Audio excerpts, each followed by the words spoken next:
look at number 8 here.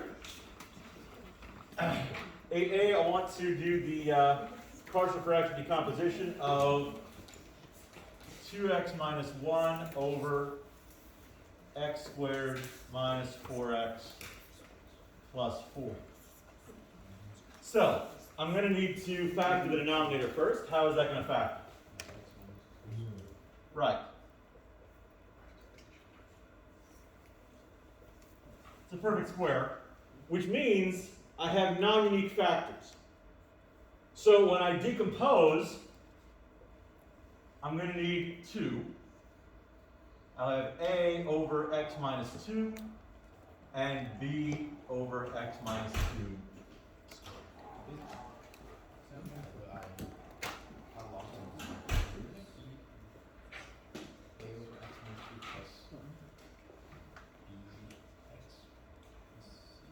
No, because this is still a linear factor. Oh, maybe on a different one. Yeah, we'll look at that in the next one.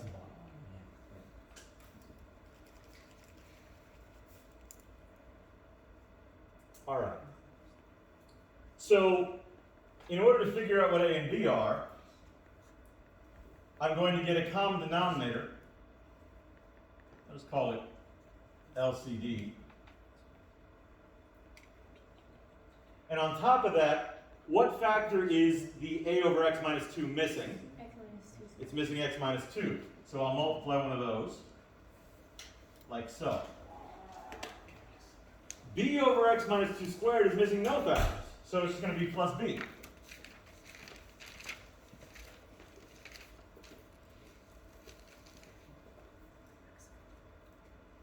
So,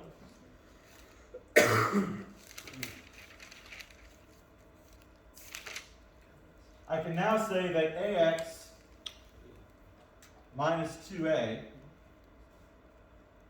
plus b is equal to 2x minus 1. Because the denominator has to match the original denominator.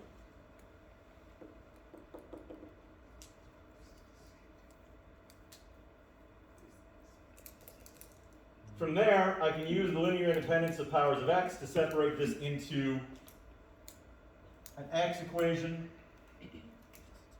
and a constants equation. The x equation is real simple. It's just going to say a equals 2. Since there's no bx at all, those have to match perfectly. The constants equation is almost as simple. It's going to say negative 2a plus b equals negative 1. Now, in this case, there's hardly anything to do because a is already kind of available. If it hadn't been that neat, I'd need to set up a linear system that I could solve to find out what a and b are. In this case, it's not necessary because I know what a is. I can plug it in over here to figure out what b is. If I plug in a, I have negative 4 plus b is equal to negative 1. And if I add 4 to both sides,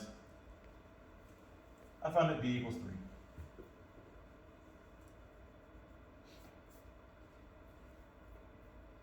So, it follows that the original fraction, 2x minus 1 over x squared minus 4x plus 4,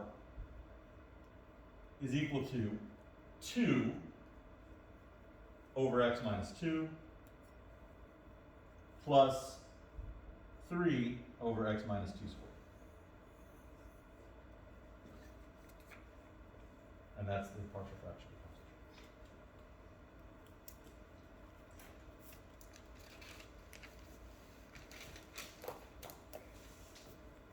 Any questions about this?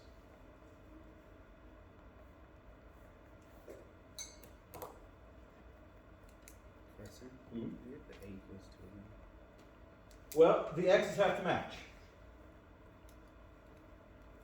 The only way that ax could be equal to 2x is if a is 2.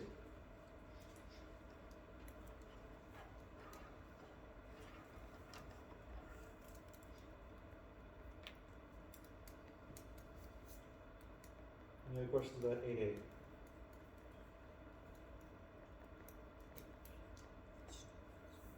Let's proceed with 8b. slightly more complicated, not too bad. I'm going to have negative 2 over x cubed minus, I think I intended this to be x cubed minus 3x.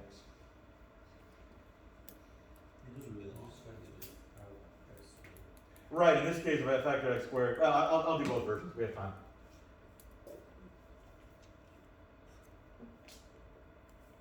So, if I factor it, that's going to be x squared times x minus 3. So I'm going to need how many fractions when I separate? 3. 1 for x, 1 for x squared, and 1 for x minus 3. So I'll call this A and this B and this C. None of them need an x involved because, well, this is quadratic. It's also the product of 2 linear factors. So it's just a over x and b over x squared, the same way we had a over x minus 2 and b over x minus 2 squared over there. The only time you need to get x involved is if you have a linear factor that's not a product of earlier factors, or a quadratic factor that's not a product of earlier factors. I'll show an example of that next. So I'm going to get a common denominator.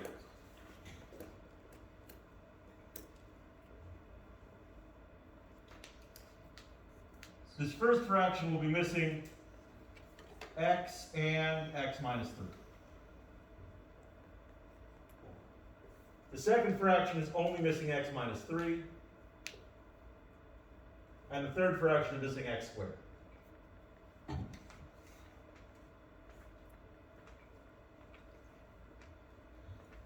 then from there I'll need to expand, distribute, simplify, so that I can match up the left and right sides. Wait, Professor. Shouldn't the B and the C also get the x and the x minus 3 also, or no? Well, B did get the x minus 3. Yeah. C doesn't need it because it has it. What about the x for the B? It doesn't need x. It already has x squared in the denominator. The only missing factor is x minus 3.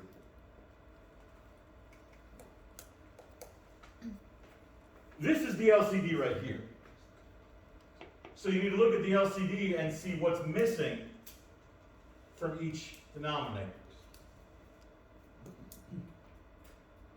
So when I distribute that out, I'm going to have ax squared minus 3ax plus bx minus 3b plus cx squared over the LCD. It follows that that is all equal to negative 2.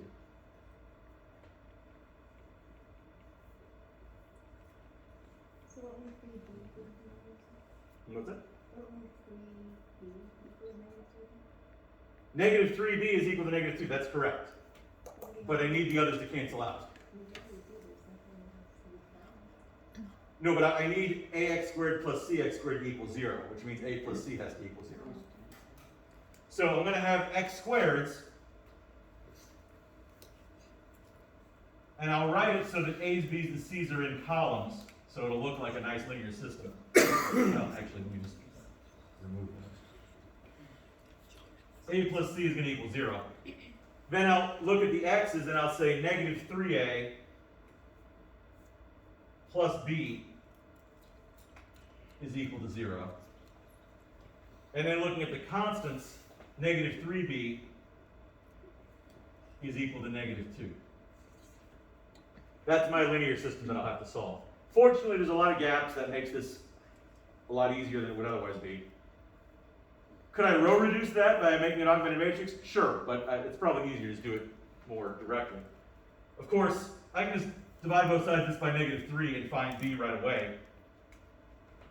B is 2/3.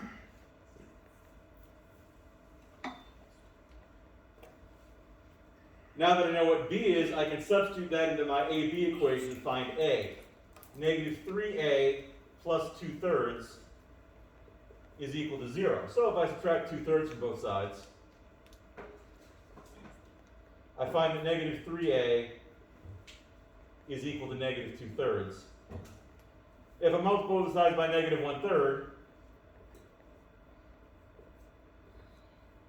I find that a is equal to 2/9.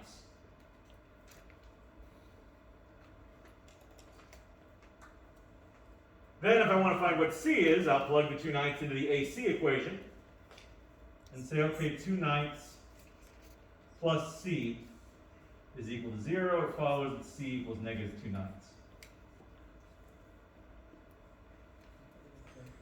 So the partial fraction decomposition would be a is 2/9, so that's going to be 2 over 9x. B is 2/3, so that's going to be 2 over 3x squared.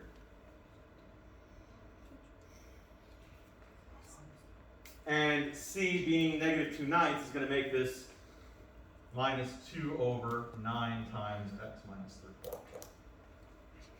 Like so.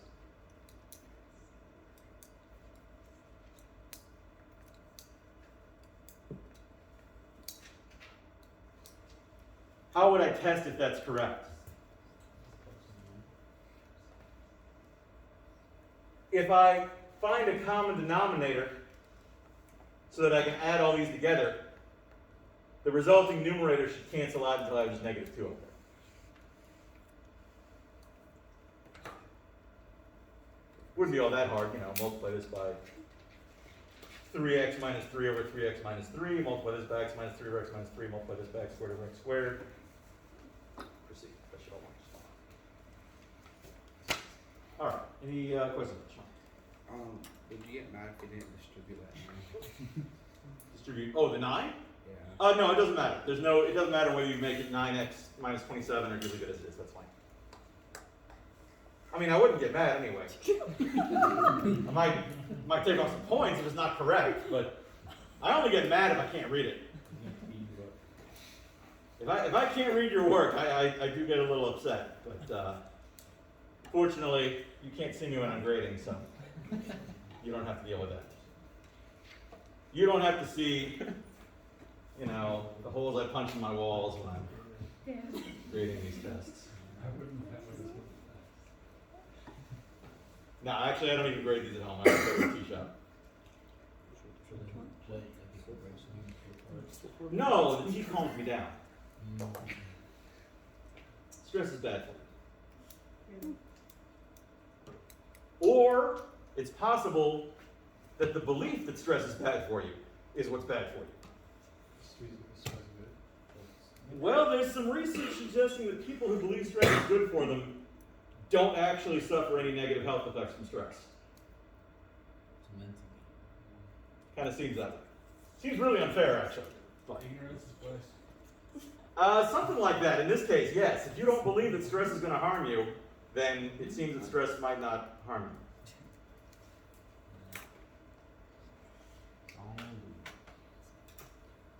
This is why psychological research always needs to be taken with a grain of salt, because there are so many variables. All right. But if you want to know more about that, take my stats class. Now, any questions about number 8? Oh, I want to do one more example before I do that the way I did. But any questions about A or B before I do a bonus C question?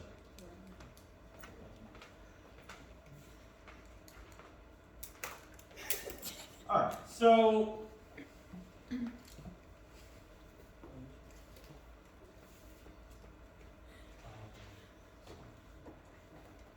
suppose we have instead negative 2 over x cubed minus 3x.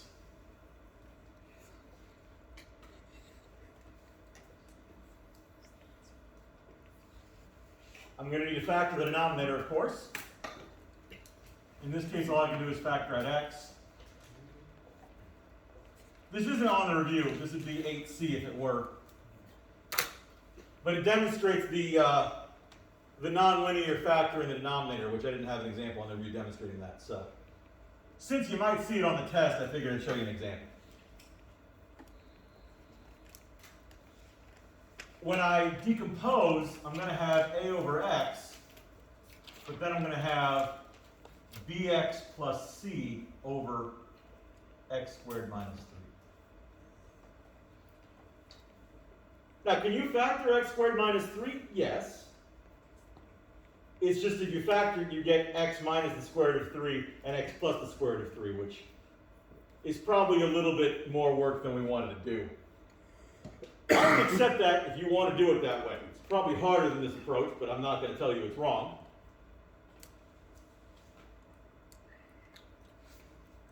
But if I get a common denominator, so I'm going to have negative 2 over the common denominator, x times x squared minus 3, is equal to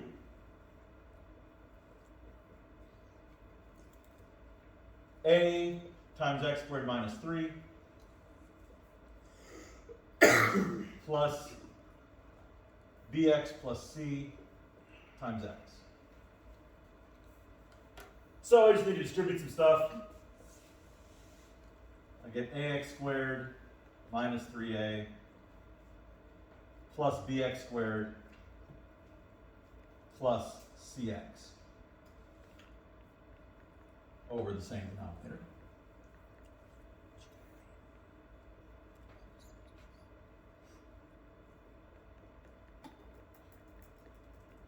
Again, powers of x are linearly independent, so the only way that ax squared plus bx squared can add up to 0x squared over here is that a plus b is 0.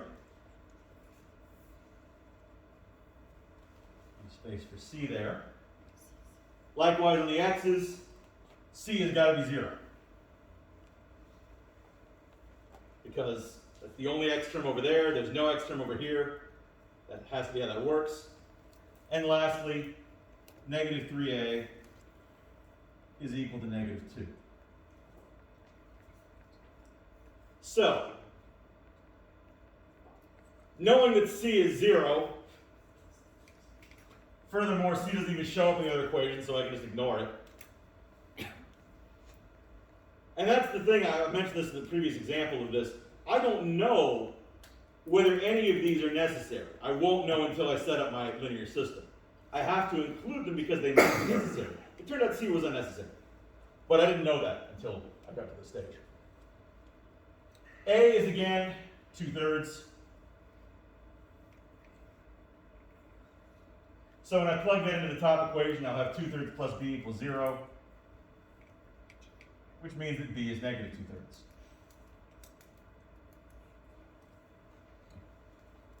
So my original fraction, negative 2 over x cubed minus 3x,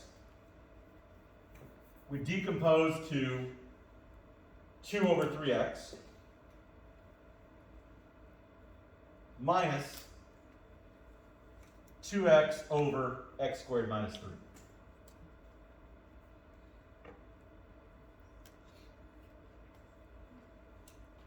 Why would it be? Oh, there's a 3 now.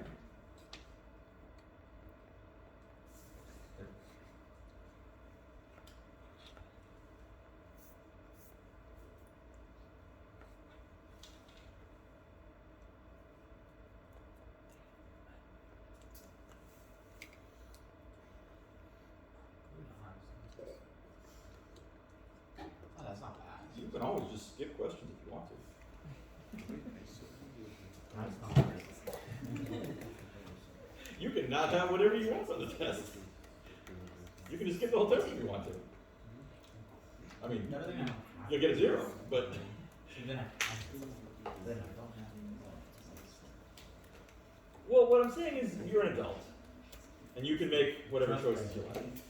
So you can make the choices that seem appropriate to you, and I'll grade your work accordingly because that's my job.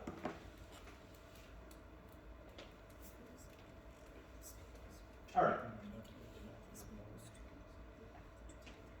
Still got number 9 to look at. If I want to solve this system of nonlinear equations, I have a couple of options worth considering. What would be one possibility for solving the system in question 9. For the first equation, we could add 3y to both sides. And that would accomplish what? It would mean that x squared is equal to 9 plus 3y. And we Uh-huh. could replace that in the second equation. So substitution would work just fine. If I replace x squared with 9 plus 3y, I'll have an equation with only y, and that should be a little more approachable.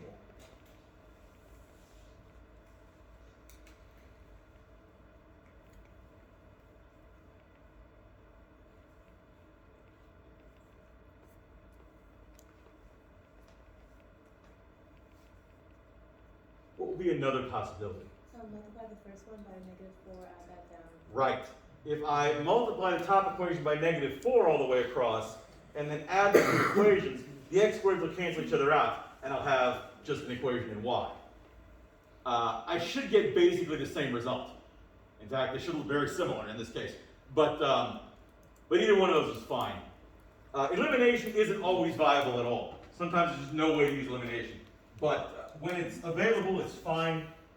If the system can be solved at all, substitution is probably going to work. So substitution is a little more reliable. Elimination in some cases will be faster, but it doesn't always work. So in this case, if I distribute, I'll have 36 plus 12y plus 25y squared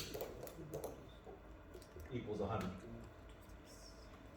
Now, the bad part, how do I solve that? Quadratic formula is a good idea.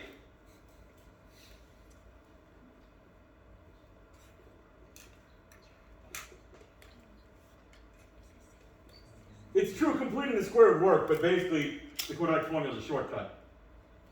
So I'm going to say y equals -12 plus or minus the square root of 12 squared minus 4 times 25 times -64 all over 2 times 25.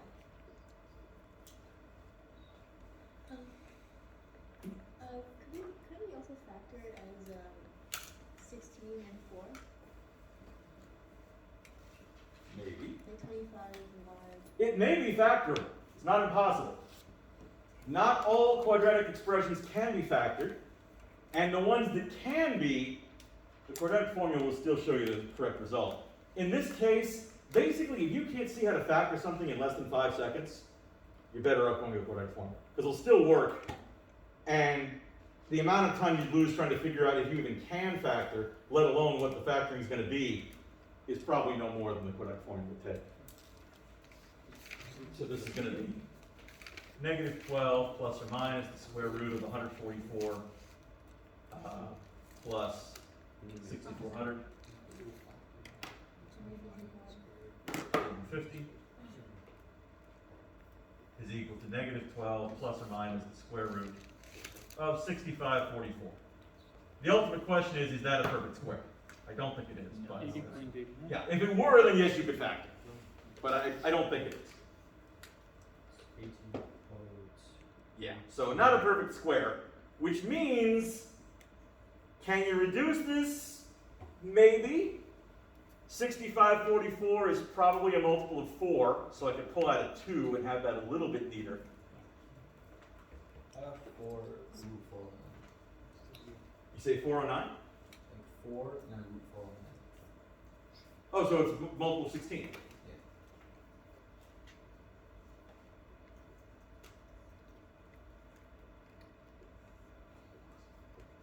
So I can take a 2 out of everything and have -6 plus or minus 2 root 409 over 25. Those are my y values. Now, if I want my x values, I'd have to plug that into one of the equations. Now, here's the good news. In a case like this, I'm going to be okay with an approximation. I know I didn't say it in the instructions here, but if some of this comes up in the test with irrational results, I'm okay with you approximating.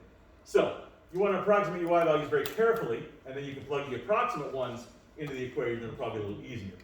So, negative 6 plus 2 square roots of 409 over 25 is going to be a positive number. I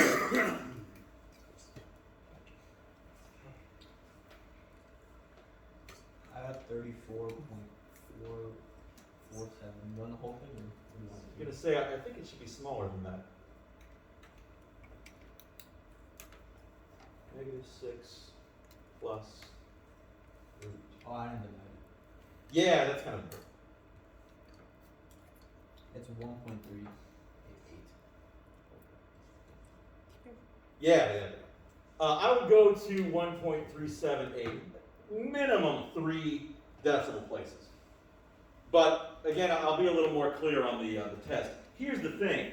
If I want you to give me a response that's accurate to 3 decimal places, in your work, you should go to at least 4, probably 5.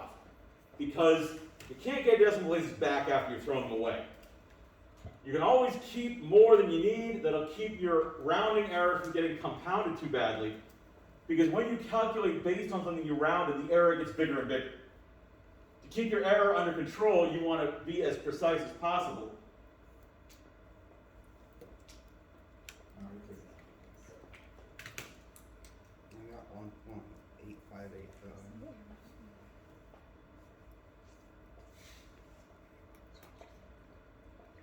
1.3779. A little closer.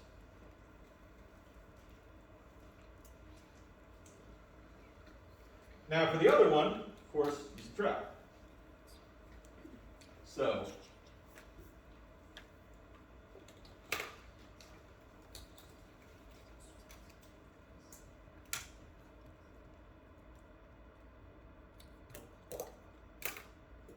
yeah, negative 1.8579.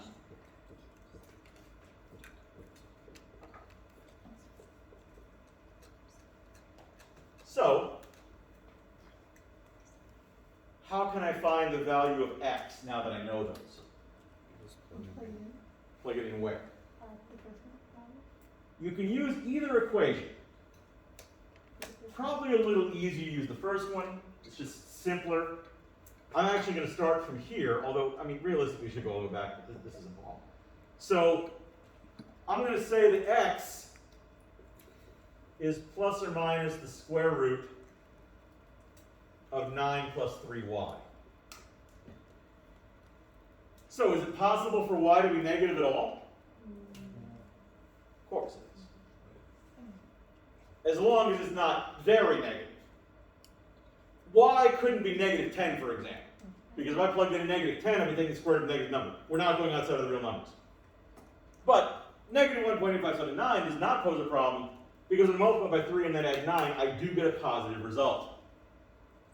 So when I plug in the first one, I'm going to have plus or minus the square root of 9 plus 3 times 1.3779 not squared. And when I plug in the other one, I'm going to have plus or minus the square root of 9 plus 3 times negative 1.8579. Sir, is it wrong if we just like plug in the values and then square it and then continue with the equation? Why would you be squaring? If you just bring it to like x squared and you put in x, you squared it. But we don't know it exists. Aren't those the values of x that we got? No, these are the values of y. Oh. Got to be very careful. So there are only 2 solutions for x, but here there's possibly 4. So how do we narrow it down to whether it be plus 4 minus? It's both. There are 4 points of intersection. Because of that. We have here a parabola intersecting an ellipse, and it does intersect at 4 points.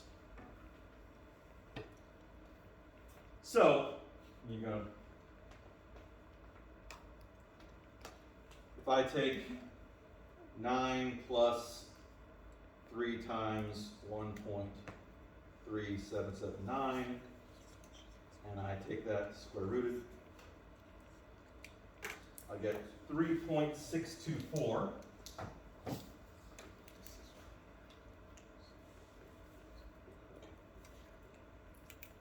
And over here, if I take the square root of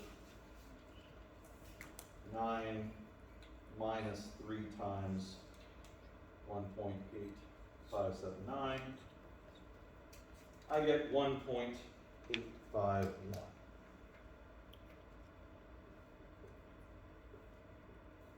So the solutions would be, again, 4 points. I'd have 3.624, comma, 1.3779, or we could do 1.378 here. I'm doing everything with 3 decimals. I was just being a little more careful so that these didn't drift. And then negative 1.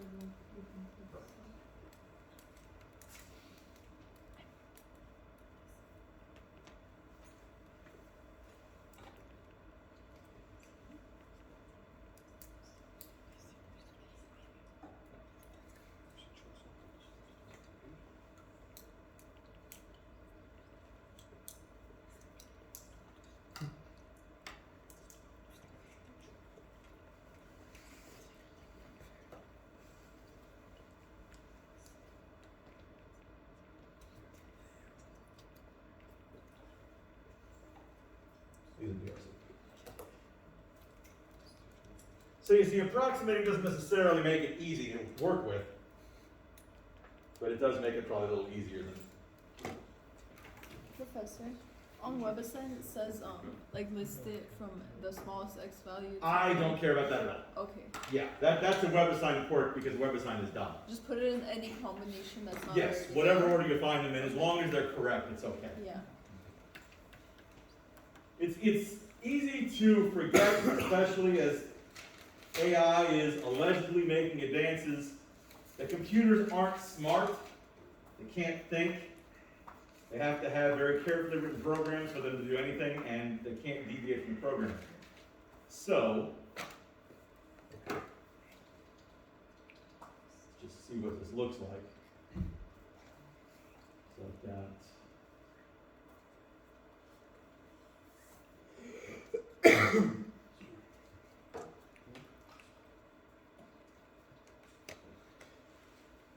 squared minus 3. And then I've got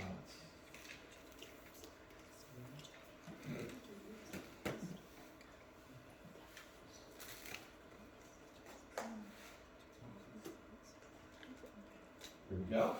So negative 3.624, 1.378, sure. Negative 1.851, negative 1.858, and yeah, the others just mirror images. Should be coded. All right. Any questions about that problem?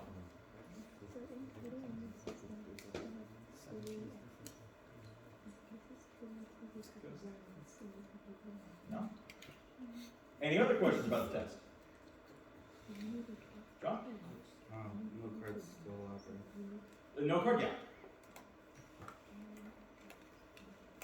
Other questions about the test? Can you do more word columns or like one more at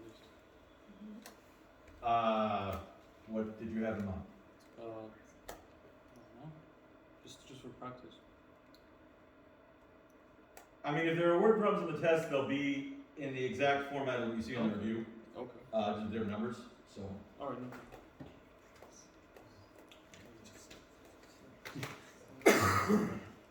So if you're doing the sign, right? Huh? So, like, for example, the ramp one. Or pretty much Yes, take the yes, sign. I drew a corrected diagram, let me just put that again on the board. The reason why it was signed is because it's not the angle of the ramp.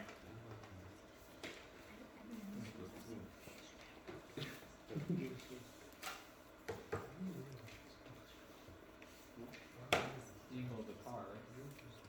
It's the complement of the ramp. So if the ramp is 10 degrees, for example, and the car weighs,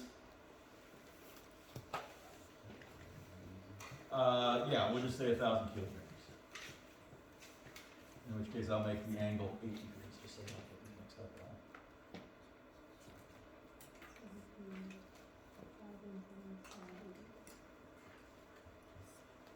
So there is a vector pulling the car straight down with 1,000 kilograms, but I need to decompose it so that it is perpendicular to the ramp. The angle in question is this angle here, which is 82 degrees in this case.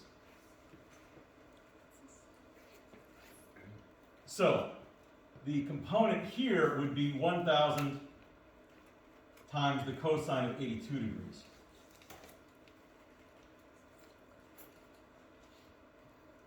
The component against the driveway would be 1,000 times the sine of 82 degrees.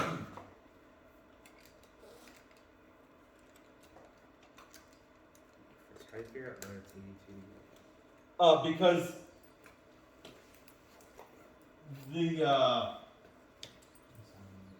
these triangles are similar.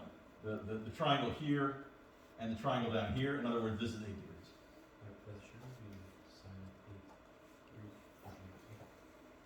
No.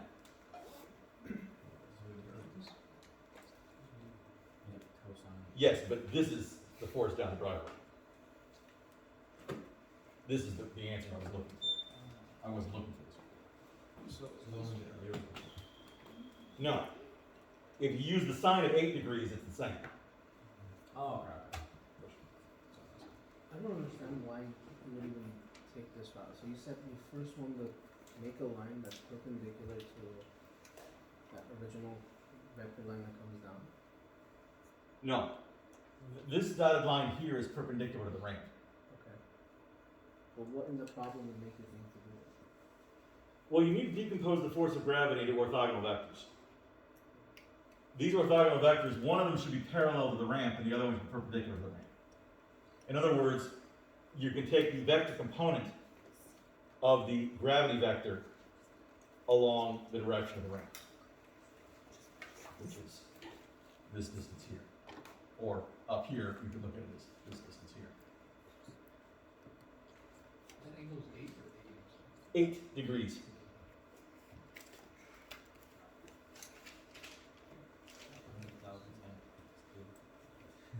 Yeah, sine of 8 would work, would be the same result.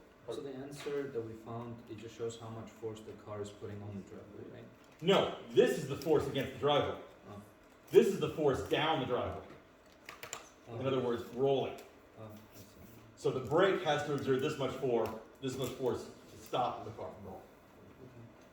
You said you could do 1,000 times cosine of 82 degrees, or 1,000 times sine of 80 degrees. Same. You'll accept either. Huh? You'll accept either. Of course, they're the same numbers. The numbers are what I'm looking for. I'll probably ask for approximation.